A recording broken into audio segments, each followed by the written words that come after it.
Hey, everybody, welcome back to Lincoln Square for another edition of the strategy session. I am delighted to be joined tonight by David Cay Johnston and Stuart Stevens. We are going to talk all things Trump tonight because the vortex of insanity around him is even more intense in the last 24 hours than it's been in the last decade. It is getting really, really, really deep in here.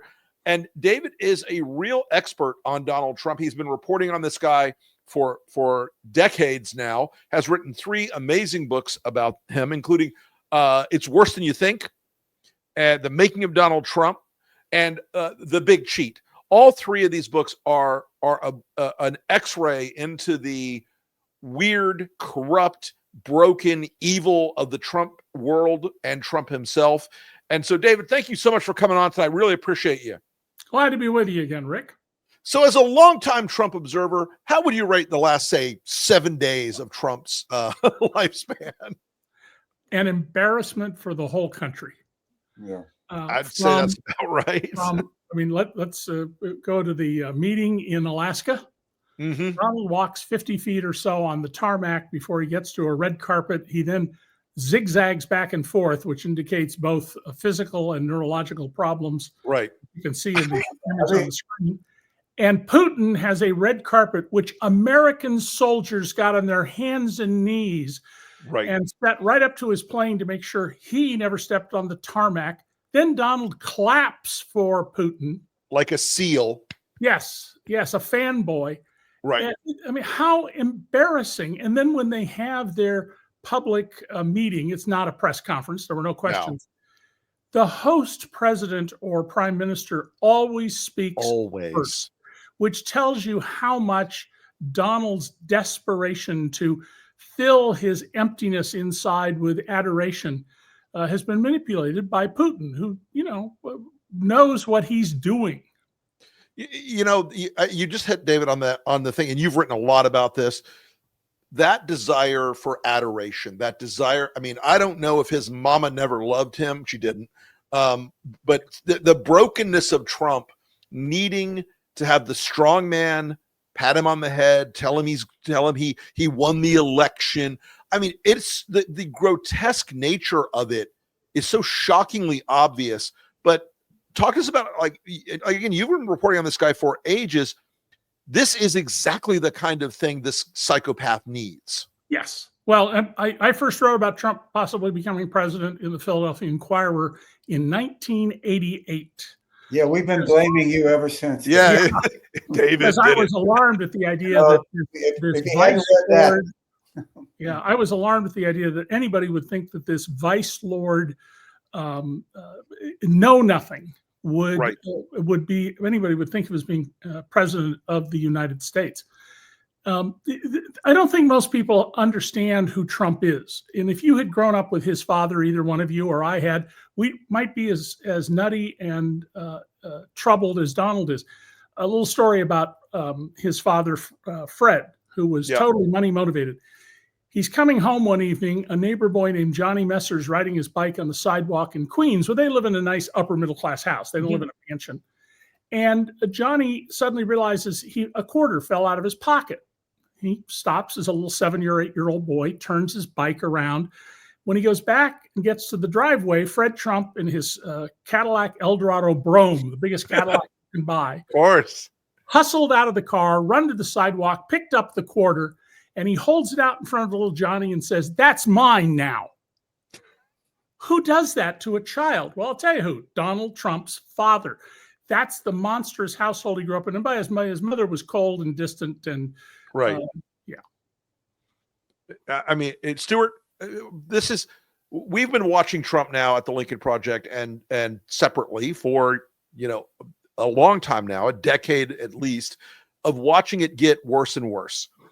The excess is not only on the administrative side of what they're doing with Russia, with Ukraine, with the militarization of our cities, with this new attack, because he's worried that slavery isn't getting a fair shake at the Smithsonian. Talk to us about, because I sense that there is an acceleration of the chaos right now. Yeah, David, you've watched him, really you've been the guy on this. I mean, how do you think that there is this sense that it seems like a kind of manic stage that he's entering? What's your take on that? Well, Stuart, Donald is very feral. So he'll flip from one issue to another because he knows nothing. I mean, let's not ever forget that General Kelly in 2017 had to explain to him what happened at Pearl Harbor on December 7th, 1941. Once you know that, it should be easy to understand he is appallingly ignorant. But Donald recognizes that the Epstein files are a threat to him. It's the one thing I do not believe he can survive. We have lots of billowing smoke coming out of the White House suggesting he is a frequent child rapist or was. But we don't have proof. There are strong reasons to believe that there's photographic and other evidence that would absolutely prove this. And of course, we have some young women who in depositions or affidavits have said this. And I think there are some more who could be brought forward if they thought they weren't going to get doxxed to death for doing it. I don't think even among all but the very, very most hardcore and ignorant MAGA people that Donald Trump could survive irrefutable evidence that he is a child rapist. And let's remember, he had 12, 13, and 14-year-old children, not just gambling in his casinos, but they got liquor and limousines and hotel suites. And when I asked Donald about this one day long ago, he goes, I had to pay a fine. What? I had to pay a fine? I mean, excuse me? No, there's no, oh, yes, that was a terrible thing. I feel bad about it. What was I thinking? Yes. He's acknowledged that he walked in on naked and half-naked 13 and 14-year-old girls, claiming the right to do so. He said things on Howard Stern that are incredibly incriminating. But we don't have irrefutable proof. And Donald knows that would be the end. So he's not sleeping well. He is clearly afraid of this, and he's going to do everything he can. So what's happened in D.C.? We've turned Washington, D.C., or at least parts of it, into a police state. Donald said, well, nobody would go out to a restaurant before this. So what does Open Tables data show? Reservations have fallen by 1/3 since this began. There are bar owners who've given interviews and restaurant owners saying 75% of my business went away as soon as the streets were filled with Donald's goons. And there's more coming. Some military bases have been told to prepare for soldiers from elsewhere and DHS people. And they've been told that they will get connexes. Those are 20-foot containers for shipping, and they're used to store weapons and ammunition. And they've been told it's going to come out of your budget for the base. It's not going to come out of Kristi Noem's budget that she's blown through. He is planning, to the degree that Donald's capable of planning, to provoke incidents, to put more people in the streets. Because as I've been warning people since 2011, at least, I think before that, but that's the oldest written record I can find. If Donald ever got to the White House, he would never leave peacefully. Well, that happened in 2021. We saw it once. And Donald was asked within the past 6 or 8 months, did you ever make a mistake? Because I made a big deal out of the fact that he never admits mistakes. And he goes, I made one. I never should have left the White House. He's not leaving the White House voluntarily. No, it's going to be feet first. And of course, if he leaves through the 25th Amendment, for example, then we get J.D. Vance, which may be even worse for all we know. At least J.D. Vance may be as weak-spined and empty inside as Donald, but he's not crazy. No, he's not overtly insane. One of the things I think that I've been really pondering, and Stuart, you were talking about Tate Reeves in Mississippi. All these red state governors are now racing themselves in Texas, in Florida, Louisiana, Mississippi, Georgia, Alabama. They're all racing themselves to deploy their National Guard troops for Donald Trump into D.C. I have a theory of the case that the D.C. thing underpins. Yes, he wants to play the authoritarian control game. Okay. But he also is trying to get those restive, unhappy MAGAs who are pissed off about Epstein the one thing he knows they will love a lot, which is American troops roughing up young kids and black people in D.C. Yeah. He knows that image will please a lot of the people that look at Washington as the center of corruption that just happens to also be a majority minority city. Yeah, I mean, I just got to say this about Tate Reeves. I mean, in Mississippi, we have a governor's mansion. It is right downtown in Jackson. The murder rate in Jackson is 3 times what it is in D.C. Right. And if you ever go to Jackson, where I grew up, you spend an hour walking downtown versus an hour walking downtown in D.C. And you don't need like statistics. You're going to feel differently, It feels like it is a more dangerous place. So, I mean, literally, this is at Tate Reeves' doorstep. Literally, like if he stepped outside of the governor's mansion, it's there. So, I mean, if anything, he ought to be pleading with DC to like help us, send some help down here to try to, we can get murder rate down to what you guys have it. And I think it just shows the whole sort of performative nature of what the Republican Party is about now. I mean, especially because if you wanted to tackle crime in DC, which does certainly exist, you are not putting like fire bases in Georgetown and in front of the Willard. You're going into Southeast where there is a lot of crime, where it is a problem. But the performative nature of it, though, David, that speaks to something Donald Trump is very good at, which is putting on a show, putting on a bullshit cavalcade to distract people from the other things that are harming him. Yes, and his father, Fred, taught him that when his father wanted to destroy the Coney Island Fun House, where, you go in a barrel to try and walk as it's turning and down a slide with a gunny sack. There was great public opposition. So in 1955, when Donald's a boy of, I guess, 9 at that point, he hires a bevy of curvy young women in what were called bikinis back then, right? To hand politicians bricks to throw at the symbol of the funhouse, a big glass clown called the Funny Face. And of course, he got all sorts of TV coverage that was exactly what he wanted. It had nothing to do with what the opponents wanted. It shifted the story. And Donald learned a long time ago exactly how to do that.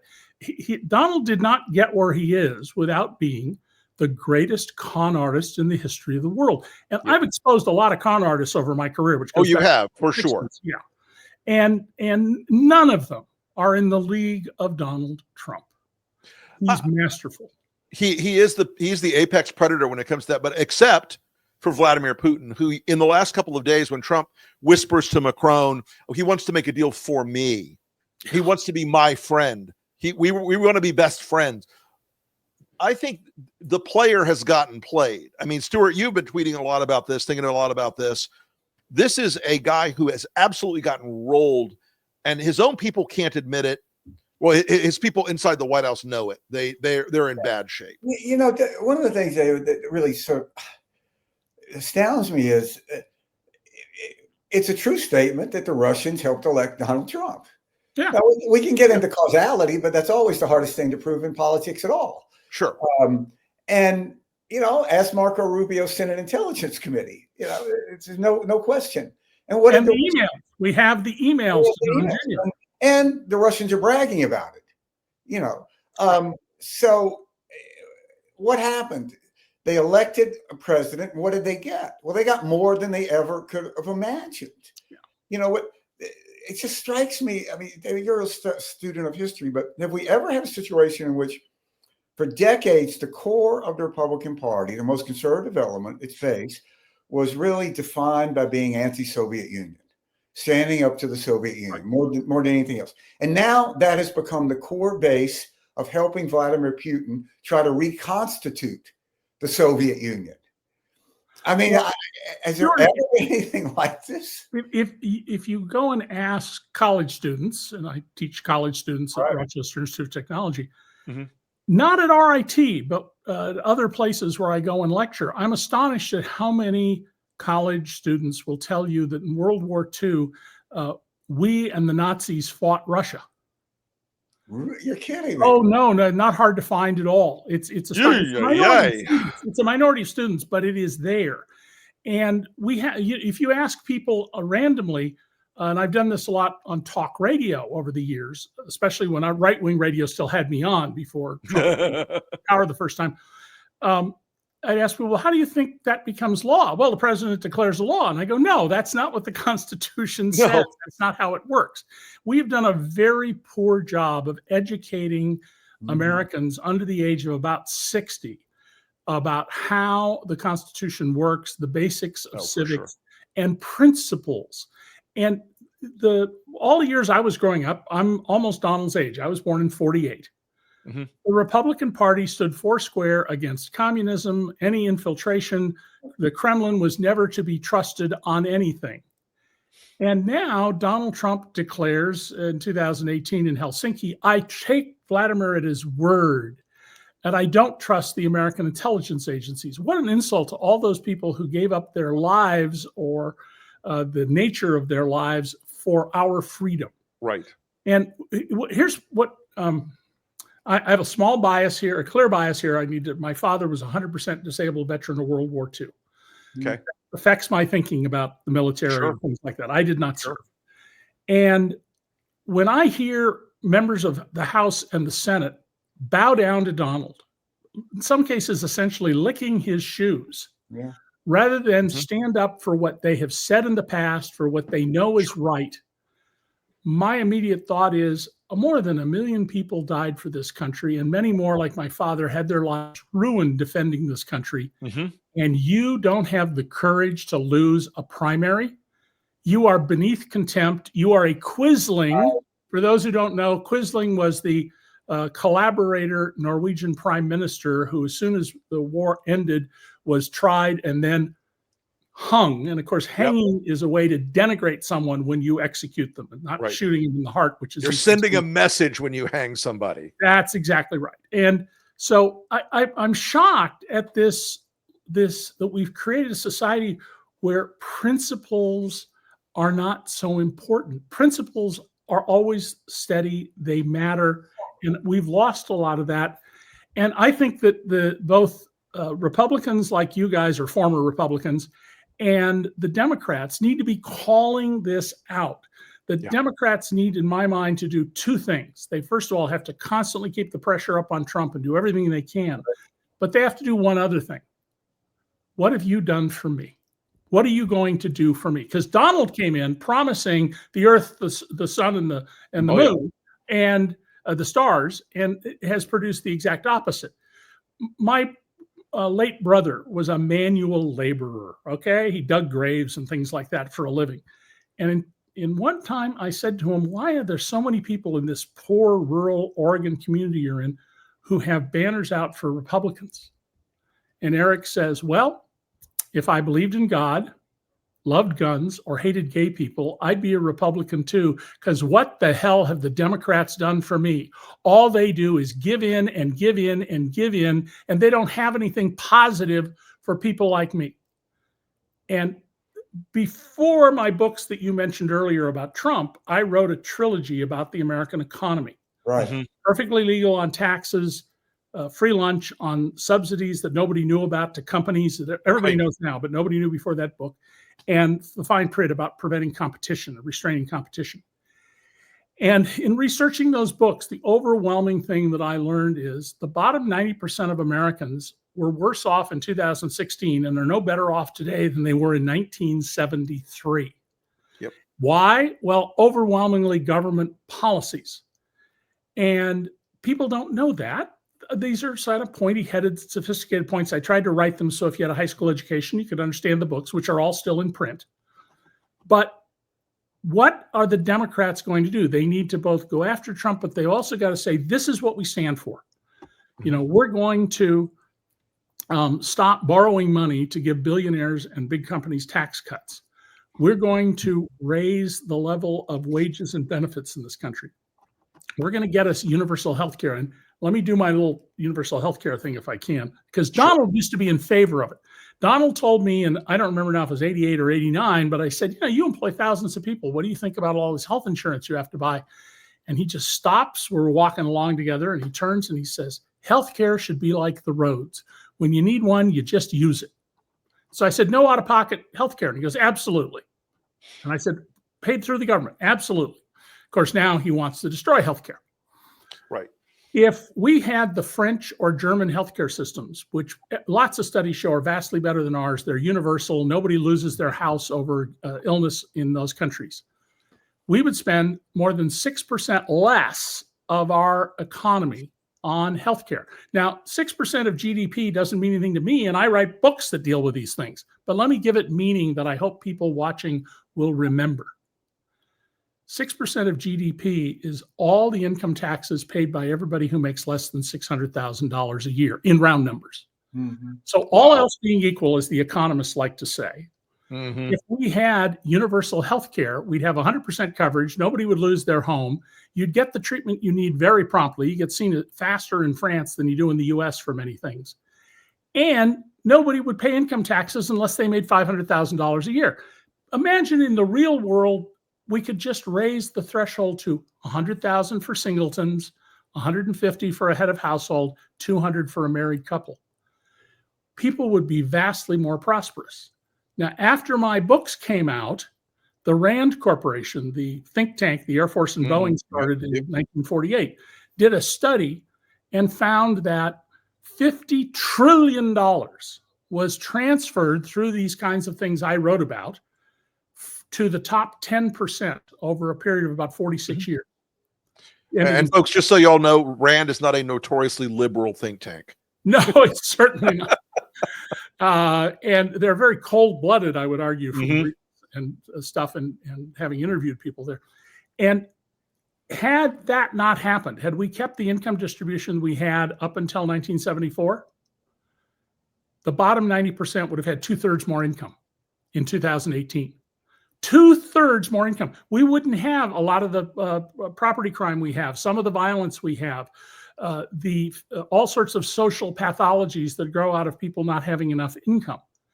Right. And the Democrats, my goodness, they can't market it. They don't know how to market it. And when you bring up to members of Congress and the Senate, and years I was at the New York Times, I interviewed more than 100 members of the House and the Senate, even though I didn't work in Washington. I made it a point not to. Right. They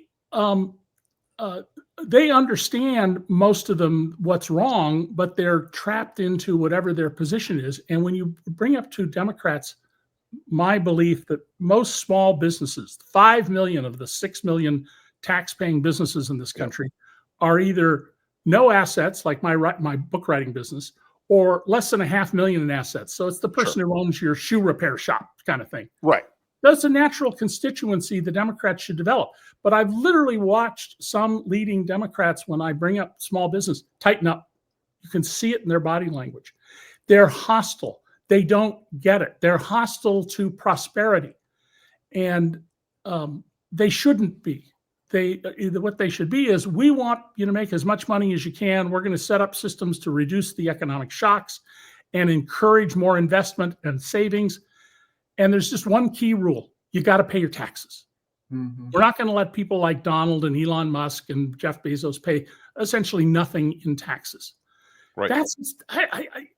That strikes me as totally saleable. Now, you guys are in the selling a candidate business. Maybe I'm wrong, and you should tell me I'm just blowing smoke. David, riddle me this. So we have this lunatic Republican president who's put, crooks, stooges, evil people, a weekend drunk from Fox in charge of the largest military in the history of the world, right? And yet we're having a discussion about what's wrong with the Democratic Party in this country. How did this happen? I mean, it seems to be, Well, because the Democrats didn't pay attention to their knitting. I mean, the Republicans have been out there for years getting people on school boards and mosquito abatement district boards to find talent and figure out who you can move ahead. A lot of those mosquito board races. Yeah, you know what? The sticking to your knitting thing. I have Democrats all the time. Like, they come to me, they're like, "We just need better policy." I'm like, no, you need to sell things better. You need to find candidates more quickly. You need to go out and talk to people about what they care about. If you go to those small businesses that you were describing and say, "Here's our 800-page policy document about the economic liberation we're going to provide you," they will go blank. They will glaze over. But if you talk to them in English about the things they're suffering and tell them you're going to fix those simple things in plain language, then you have a chance to pitch those people.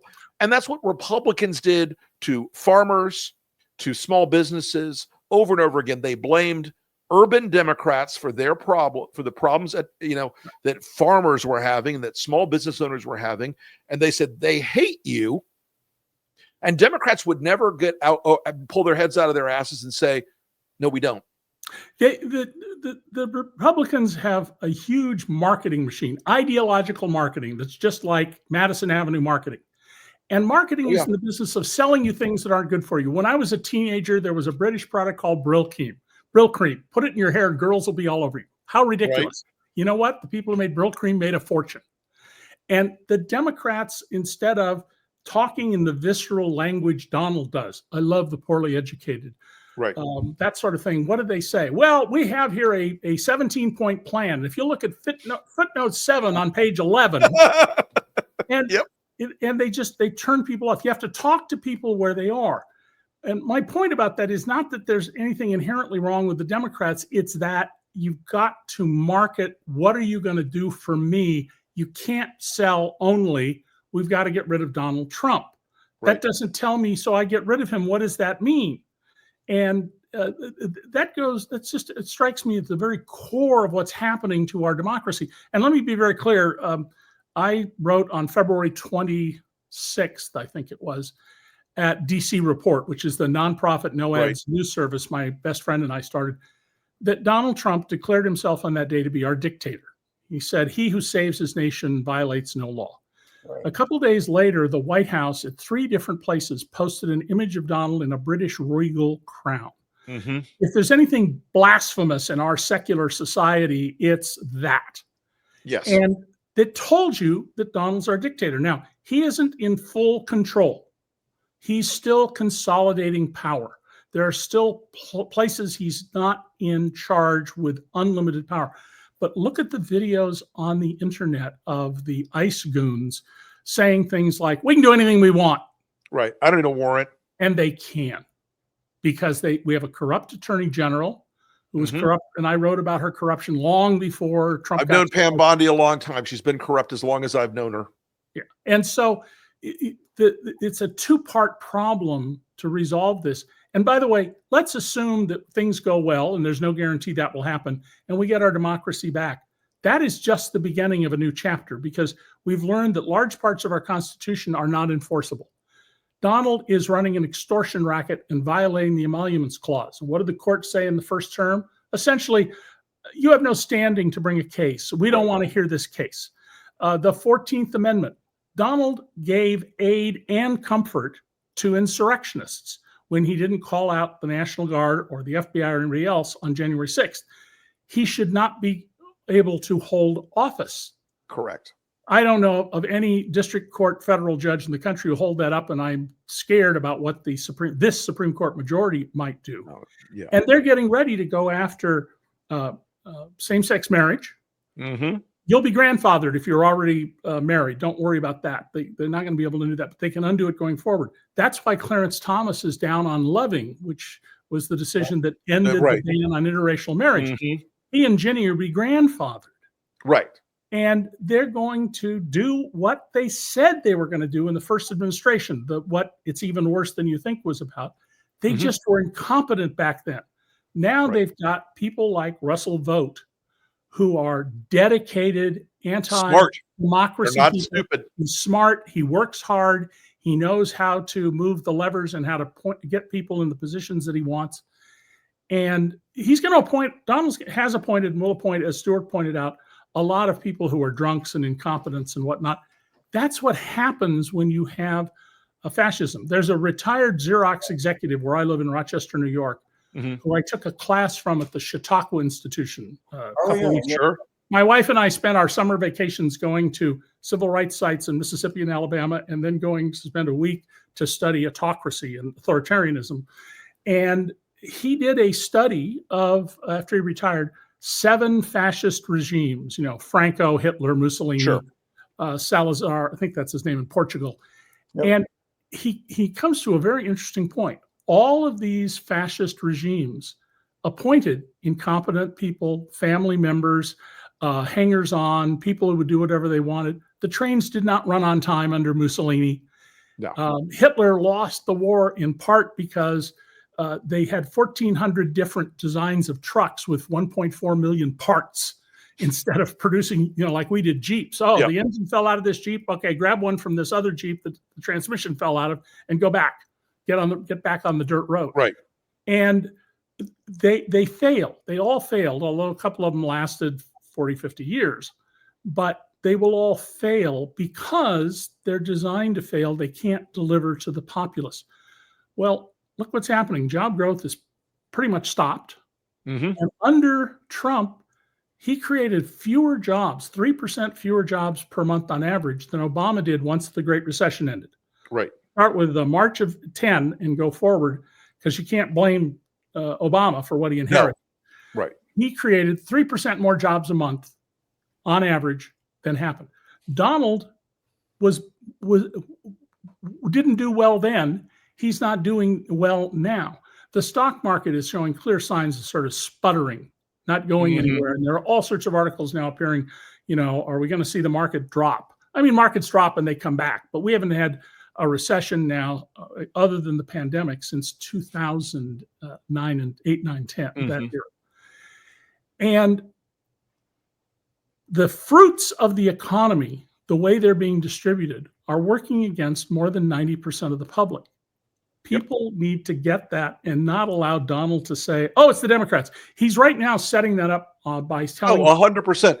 by saying that the courts. I made Social Security tax free. Well, he did not. No. 12% of people, I'm one of them, are going to continue to be taxed on our Social Security. Very few people will get income tax free tips because of the system he set up. But he's out fundraising already in the things I get and you probably get, where he says the courts and the Democrats, the radicals, they're trying to prevent me. No, you didn't sign a law that said what you promised. But Donald never takes blame, never takes accountability, and we need accountability.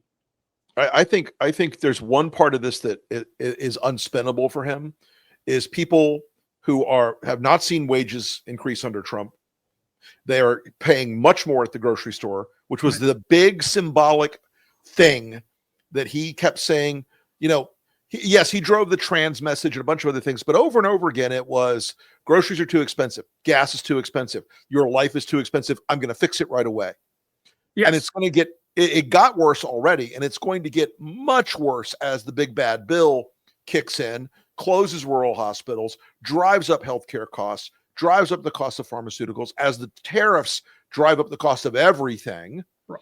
I just feel like there's a moment coming where no matter how dedicated a MAGA follower you are of Trump, it's real hard to stand in that line at Target or Walmart and say, yes, these are lower prices when they are clearly not. We're right on the cusp of this, and two measures show that. There's, we all know about the inflation rate, the consumer price index, but there's something called the producer price index, wholesale prices. In July, the producer price index for vegetables, which, once you harvest them, you don't have much time till you got to get into the store. Clock is running. Has never gone over 10%. It went up almost 40%, 38% plus. Because why? Well, people who pick those vegetables, a lot of them have been arrested, and a lot of others are afraid to go out and harvest. And you can see on the internet all sorts of images of farms. And I lived on a farm as a little boy. Not many people our age did. So prices for food are not going to fall. There's no $1.99 gasoline, as he claims. What's happening to the North in Canada? Well, our inflation rate, all in, so including food and fuel prices, ran 3.1% in July. That's just a tad above the average since the end of World War II. Canada's fell from 1.9% to 1.7%. So the Canadian inflation rate, counting everything, so it's comparable, is a little more than half of ours. And we're the ones who have the policies that, but people don't know that. And remember, Donald has persuaded people that journalists like me who have solid track records, we're not to be believed. Right. That you can only trust the places that will lie for him. Fox, which you should only call Fox, not two words. Right. Breitbart, Newsmax. Newsmax just agreed to pay $67 million for lying about Dominion voting systems. They didn't have to admit they lied, but that brings to what, $850 million roughly that Fox and Newsmax have paid already, and there's more coming. Fox is going to end up on the hook for $2 billion. Yeah, I agree. But people have been taught not to trust the news. So part of the marketing and messaging out there has to be about how Donald is messing everything up. Here's the results. Here's the fruits of his policies. And it's in your pocketbook. And he said, I alone can save you. So don't let him get away with blaming it on somebody else. A lot of the videos that you guys do a really excellent job of selling that. I wonder sometimes with some of them if they hammer a bit too hard. But I mean, that's that your guys are doing them, not me. But there's enormous numbers of people who believe that the economy is doing great. And to the point you started with, Rick, in the beginning of this conversation about slavery and Donald saying, oh, they're being too bad about slavery. Remember, the Republicans had a candidate for governor of North Carolina, a black man, who last year said he'd like to own some slaves. And there were black slave owners before the Civil War. What you have to understand is that really, if they'd only called them like agrarian interns and not slaves, the whole thing would have been like, we